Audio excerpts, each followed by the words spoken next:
সুপ্রিয় কৃষক সৈনিকেরা, আসসালামু আলাইকুম। খুবই ইম্পর্টেন্ট একটা কথা, প্লিজ আমার ভিডিওটা পুরোটা শুনবেন, শেয়ার করবেন, এটা অনেক ইম্পর্টেন্ট। আমি ইম্পর্টেন্ট কিছু কথা বলবো, আমি চেষ্টা করবো যত তাড়াতাড়ি বলা যায়। সারা দেশে অনেক অনেক বেশি অরাজকতা হইতেছে, অনেক বেশি মানুষের জানমালের ক্ষতি হইতেছে। মানুষজনের বাসা থেকে শুরু করে বিভিন্ন জাদুঘর, বিভিন্ন ভাস্কর্য থেকে শুরু করে বিভিন্ন লাইব্রেরি, বিভিন্ন মূল্যবান জায়গা, মানে যে সমস্ত জায়গায় ধরেন আমাদের ঐতিহ্য সংরক্ষণ করা আছে সেই সব জায়গাতে লুট করা হইতেছে।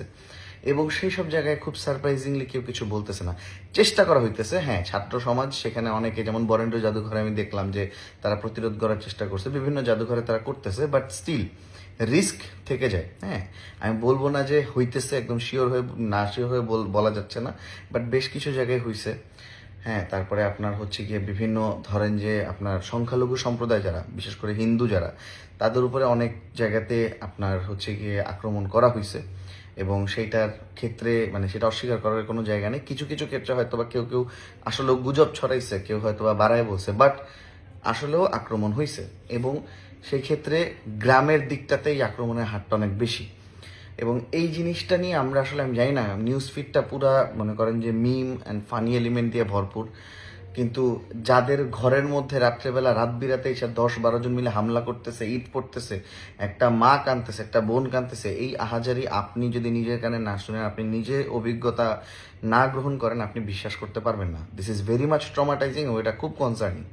এবং আমাদের বাংলাদেশের নাগরিক হিসেবে উচিত এই প্রত্যেকটা মানুষের নিরাপত্তা নিশ্চিত করা, এবং এইটা আমরা ছাড়া কেউ করবে না। বা কারণ এই মুহূর্তে কোনো আইনশৃঙ্খলা বাহিনী নাই, বিশেষ করে সেনাবাহিনী যারা শহরে কাজ করতেছে, গ্রামে বা প্রত্যন্ত অঞ্চলে কিন্তু চাইলেই হুট করে এক ফোন দিয়ে, তারা তো সুপারম্যান না, উড়ে চলে যেতে পারবে না।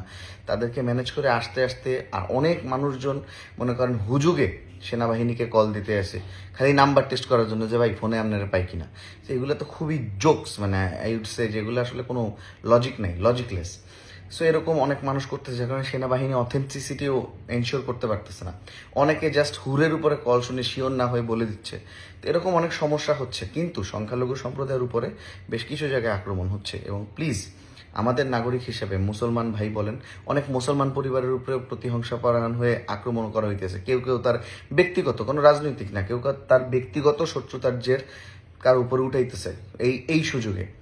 ভাই আপনাদের কাছে প্লিজ, আপনাদের কাছে রিকোয়েস্ট, আপনারা এই জিনিসটাকে প্লিজ যেভাবে হোক প্রতিহত করেন। দেখেন, এখন ঢাকা শহরে বেশ কিছু জায়গায় ডাকাতি হইতেছে, অনেক অনেক এলাকায় সেনাবাহিনী টহল দিচ্ছে। কিছুক্ষণ আগে আমি শুনলাম ইসিবিতে আপনার ডাকাতি হয়েছে, সেখানে সেনাবাহিনীকে অলরেডি নিয়ন্ত্রণ নিয়ে নিছে। মোহাম্মদপুরে প্রত্যেকটা পাড়ায় পাড়ায়, মহল্লায় মহল্লায় মানুষজন পাহারা দিতেছে।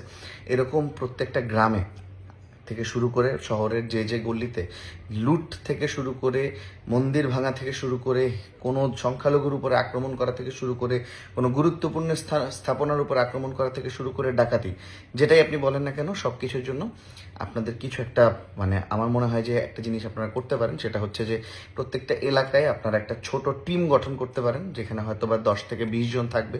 এরকম আপনারা একটা ভলান্টিয়ার টিম ক্রিয়েট করেন, সেখান থেকে সাফেল করে করে আপনারা প্রতি রাত্রে একটা, মানে আপনারা চেষ্টা করবেন যাতে তার ডিউটি পালন করতে পারেন। নাইট গার্ড যারা আছে তাদেরকে আপনারা সাপোর্ট করতে পারেন।